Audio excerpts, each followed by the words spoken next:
So ayan guys, pumikap kami ng egg ni Sam. Kami ulit yung magkasama. So ito na yung pagkakataon na makakapag-video ko no, na kasama si Sam. So ayan, kami dalawa lang ulit. So napapasabak din siya sa tagtag ng biyahe natin no. So ito yung ating produkto. So nagpa-order lang kami ng konti. Then pag nag-back to normal, balik pasok sa lahat ng kumpanya mga empleyado no. Malamang bumalik na rin sa dating ating produkto. So ibababa ko po muna yung order ng restaurant kasi dito walang bakasyon. So yun guys, ito yung iba.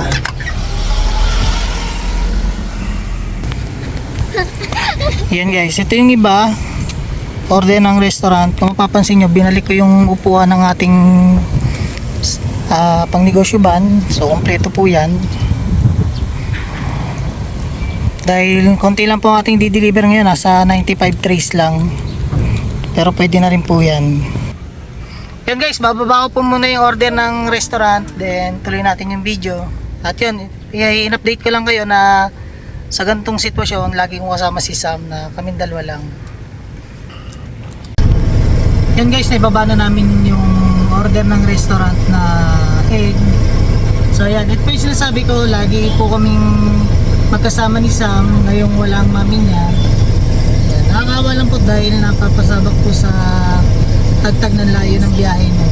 Pick up and deliver. At yun, pagkatapos mag-deliver, tsaka pala po yung papahinga.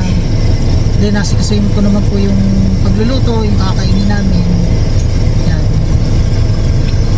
So ngayon po isang customer na lang. Yung 80 trays na small, di-deliver po natin yun sa isang customer. Then pagkatapos na yun, uwi na po kami. Gaya ng sinabi ko po, mag-aasikaso naman po ako ng kakainin namin.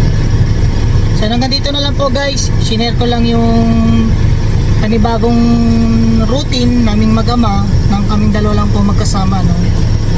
Share ko lang po. Kaya sabi ko nga po, hindi po pala madali. Ayan, mahirap na masarap. Kasi may makulit. Sige.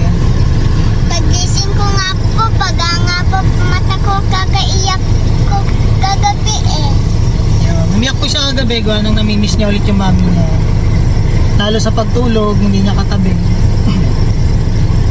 Yan guys, hanggang dito na lang yung aming video. Share ko lang din po na ito yung bagong routine namin mag-ama. Lalo't pagka oras na ng ating business. Then yan, ito po yung mga eksena namin. So peace out guys, maraming salamat po.